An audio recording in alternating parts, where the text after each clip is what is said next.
à côté de Dominique Latendin. Oui, pour revenir un petit peu sur ce que vient de dire Marilyn sur le monde associatif qui est le nôtre, il faut savoir que le monde associatif en France est un monde qui est pauvre. Nous avons très peu de moyens, nous avons très peu d'argent et nous n'avons à offrir aux malades alcooliques que notre savoir, que notre vécu, que notre écoute et que notre amour. Vous voyez, ça n'a pas de prix, c'est pour ça qu'on peut le faire à profusion. Mais nous n'avons pas nous avons bien sûr une structure administrative pyramidale, hein, les différents échelons, départemental, régional, national, etc., etc. Mais l'essence même de l'association, c'est des bénévoles, c'est des anciens malades. Voilà. Moi, lorsque je vais à nos permanences, lorsque j'accueille des malades alcooliques, lorsque je leur parle, je les accueille avec des mots d'amour, je les accueille avec des mots d'écoute, et je lui dis: n'aie pas peur, c'est pas grave, regarde-moi, il y a 30 ans, j'étais comme toi. Voilà. Et nous avons aussi des résultats. Mais ça n'est pas suffisant, c'est pour ça que la complémentarité est tout à fait indispensable. Il faut que les tabous qu'il y a entre nos différentes structures, nos pré-gardés, comme on dit, s'ouvrent et que les portes permettent à chacun de circuler d'une structure à une autre, ne serait-ce que ça pour sa propre information et sa propre formation. J'ai appris beaucoup de choses de votre part. Vous allez aussi apprendre beaucoup de choses à nous rencontrer. Parce que nous avons souffert la maladie alcoolique. Nous en avons souffert, nous avons fait souffrir, nous savons ce que c'est.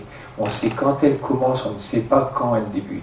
C'est vrai qu'il a été dit tout à l'heure par Dominique Pierre que bon, la solution finale de l'alcoolisme, c'est peut-être la prison, c'est peut-être un homicide, volontaire ou involontaire, c'est peut-être un divorce, c'est peut-être une perte de travail, c'est peut-être une perte de statut social, c'est peut-être gagner de marcher la tête baissée pendant tout le restant de sa vie, parce que tout le monde autour de soi sait qu'on est alcoolique, alors que nous, on est persuadé qu'on ne l'est pas. Vous voyez, il y a donc un gros travail à faire aussi là-dessus.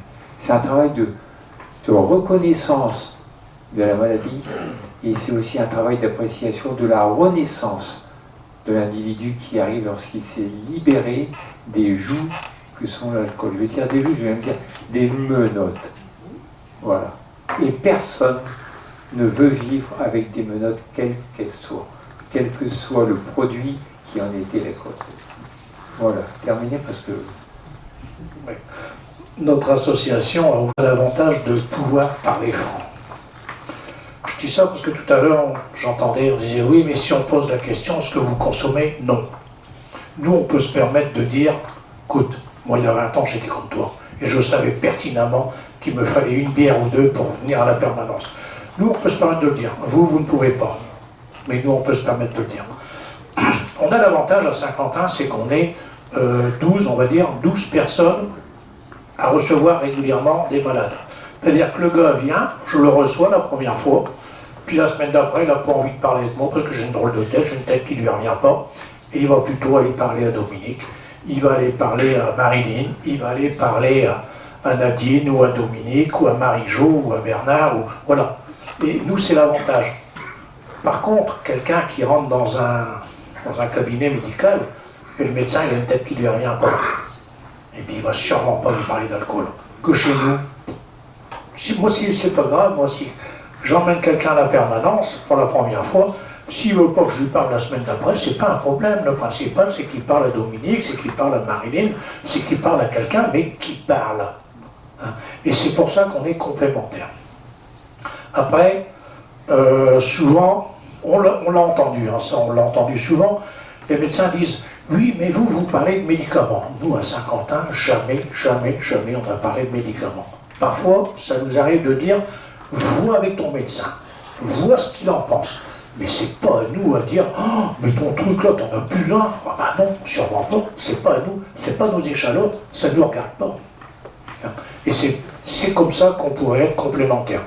Et on parlait de réseau, moi je suis un utopique, je le répète, moi j'aimerais bien pouvoir élargir le réseau avec les travailleurs sociaux, avec les centres sociaux, avec tout ça, tous ceux qui touchent la misère du bout du doigt, du bout des doigts. Et nous, la maternité et l'Oxapa, on ne travaillait pas ensemble il y a encore 5 ans. Donc, et pourtant, on était là tout près.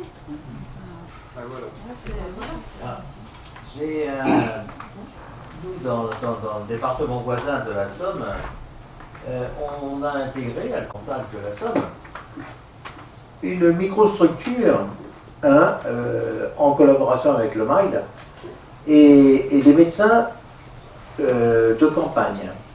Bon. C'est pour l'instant au stade expérimental dans des communautés de communes, mais dans toutes les maisons médicales de cette communauté de communes où nous travaillons également, nous sommes présents. Nous ne sommes pas là en tant que soignants, nous ne sommes pas des soignants. Nous sommes des accompagnants, nous sommes des aidants. Mais il y a une force également, où on n'a pas encore parlé aujourd'hui, c'est que nous prenons en charge l'entourage du malade.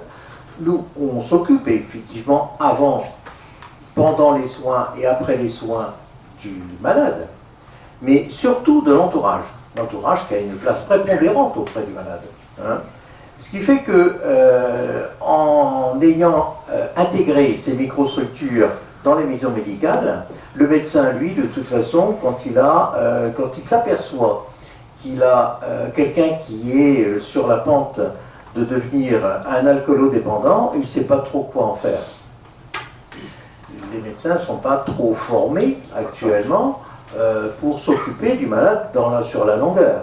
Bon, ils peuvent donner des médicaments, mais généralement, avec ces microstructures, ils confient le dossier du malade, ils proposent à ce malade de se faire soigner donc, par le MAL qui est là, et qui vient donc à la microstructure, et le MAL nous appelle, nous informe en disant voilà, on a quelqu'un qui a besoin d'être soigné, est-ce que vous pouvez vous occuper de l'entourage?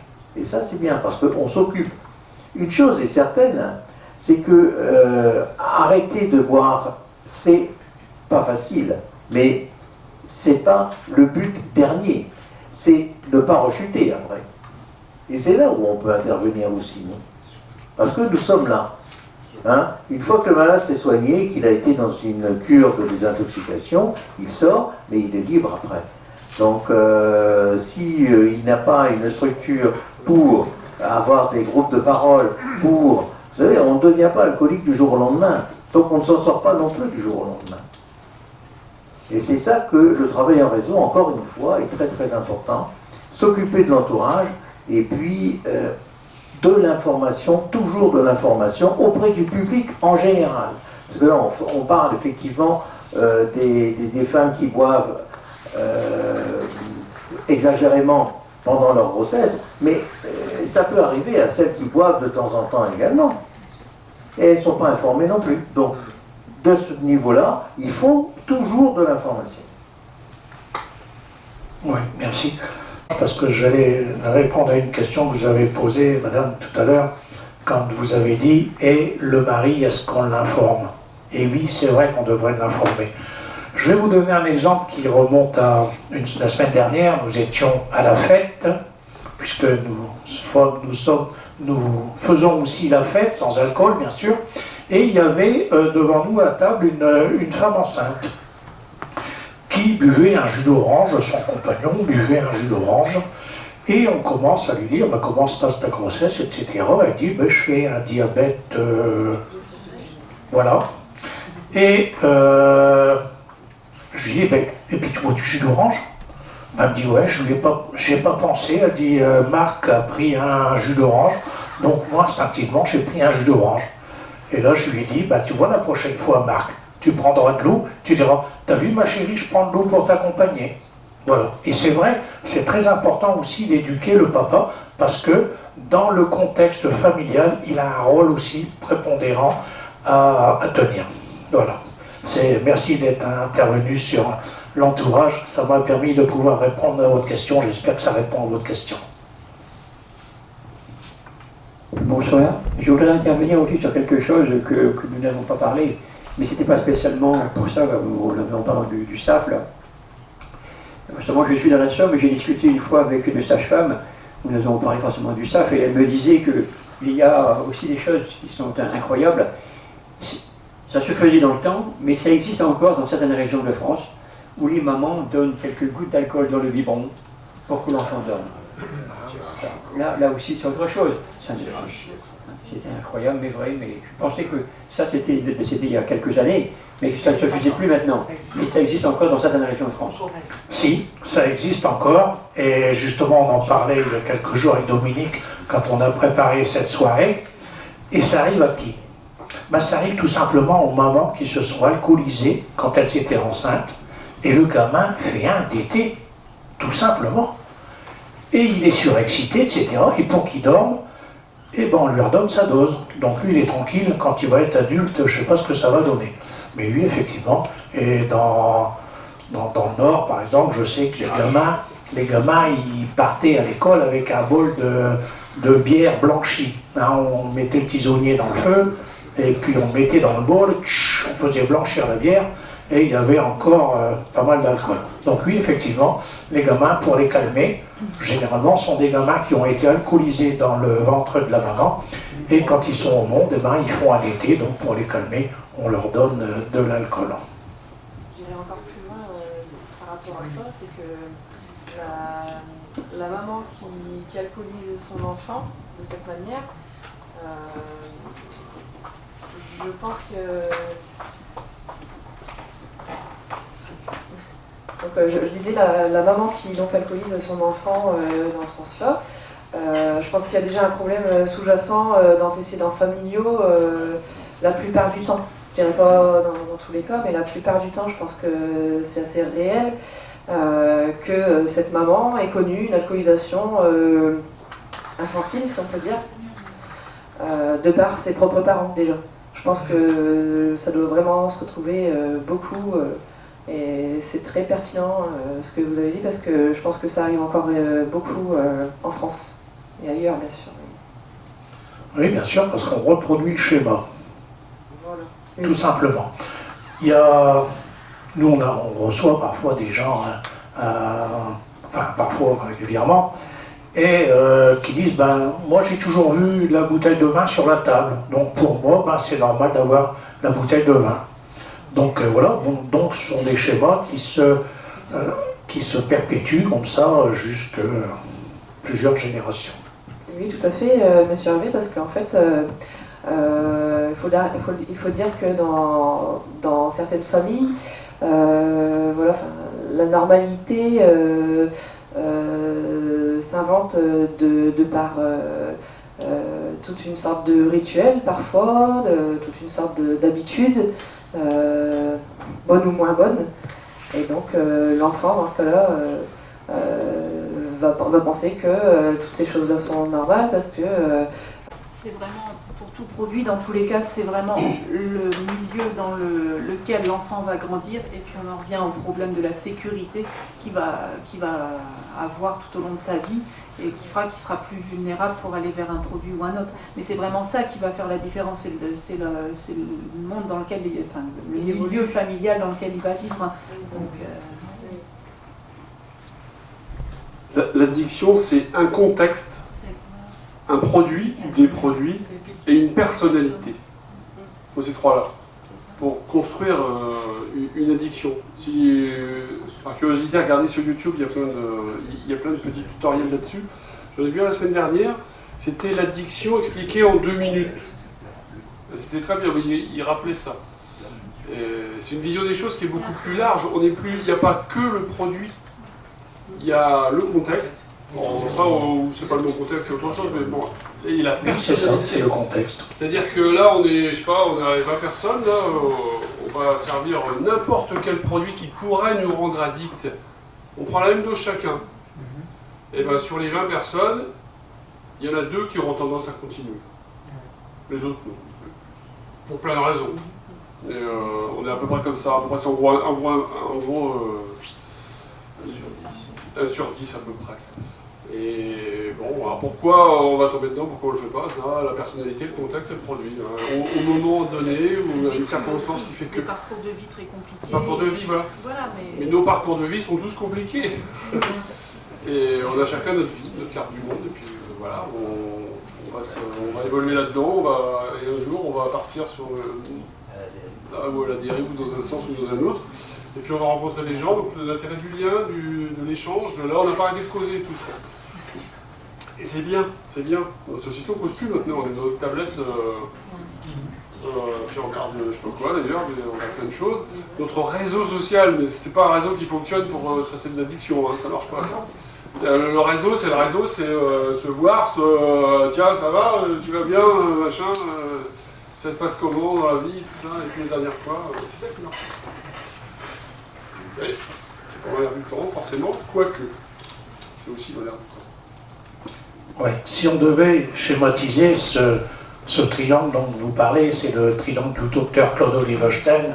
Si vous voulez regarder sur Internet, vous verrez, c'est très très bien expliqué. Alors on a le produit, on a l'individu, on a le contexte, hein, c'est le pic, on appelle ça le pic. Imaginons, une femme va voir son médecin et son médecin lui dit c'est un heureux événement, vous êtes enceinte. Et là la femme, on ne sait pas pourquoi, clac, elle jette son paquet de cigarettes. Ça y est. Et puis, les 9 mois se passent, et puis elle va accoucher, et puis elle attend que son mari vienne, ou sa sœur, ou sa mère, ou peu importe, et là elle dit, bon, maintenant je vais l'en griller une. Pourquoi? Qu'est-ce qui s'est passé? Tout simplement, son contexte a été modifié. On lui a dit, vous êtes enceinte, elle est dans un nouveau contexte. Donc elle arrête le tabac. C'est pas vrai pour l'alcool, parce que l'alcool c'est beaucoup plus compliqué à arrêter, mais elle arrête systématiquement le tabac. Et dès qu'elle a accouché, la première chose qu'elle fait, c'est « je vais l'en griller une en bas ». Donc voilà, c'est une des choses du pic. Et nous, on a parfois des moments plus tragiques. On n'arrive pas à modifier le contexte, la personne n'arrive pas à retirer le produit, malheureusement, il a tout compris. Et lui s'élimine tout seul. Nous, régulièrement, au moins une fois par an, on va malheureusement à l'enterrement d'un gars qui n'a pas réussi à modifier son contexte et pas réussi à retirer le produit, parce que ça fait vraiment partie du triangle, docteur, dont vous venez de parler. Hein, si je ne peux pas retirer le produit, si je ne peux pas modifier mon contexte, j'ai tout compris, moi je pars. Voilà. Des renseignements complémentaires, vous pourrez très certainement avoir vos adresses mail, mais je vous invite à m'envoyer un mail à alcool.assistance@gmail.com et n'hésitez pas à poser des questions, je répondrai. Je vois qu'il y a des élèves infirmières, surtout n'hésitez pas, prenez contact avec moi. On a une diapo qui dure à peu près 1 heure, où là on va développer complètement ce qu'on sait sur le SAF. Surtout n'hésitez pas, vous pouvez nous envoyer un mail et on fait des sessions de parfois, on peut recevoir 10 personnes. Donc voilà. Il faut savoir que tous les ans, on a toujours 4 ou 5 élèves infirmières qui viennent nous voir pour justement qu'on fasse de l'information sur les produits psychoactifs. Donc, on peut rentrer dans les vies et... Ah, si on pouvait. Ah, si on pouvait. On a commencé au niveau de l'école d'aide-soignante, mais pas si on pouvait. On l'a fait avec l'ensemble du personnel municipal, Madame le maire le disait tout à l'heure, et on a quand même eu du résultat, des gens qui venaient nous voir ou qui téléphonaient en disant « Tiens, est-ce qu'on peut faire le point sur ma consommation de tabac, sur ma consommation d'alcool ?» Enfin, faire le point sur leur consommation de...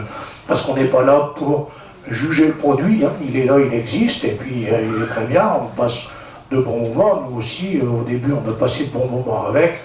Maintenant, on peut plus, mais on ne peut pas interdire la vente d'alcool en France. D'abord, si on l'interdit, on fait 100 000 chômeurs du jour au lendemain. Et c'est pas vraiment le but de l'opération. 1 million. Ah, alors attention, le chef qui est au-dessus de moi, il m'a dit 1 million. Il y a 1 million de personnes qui vivent directement ou indirectement de l'alcool. D'accord. Voilà, je sais pas, tout le monde a... Voilà. Écoutez, je vous souhaite une bonne soirée et n'écoutez pas ce qu'a dit le ministre de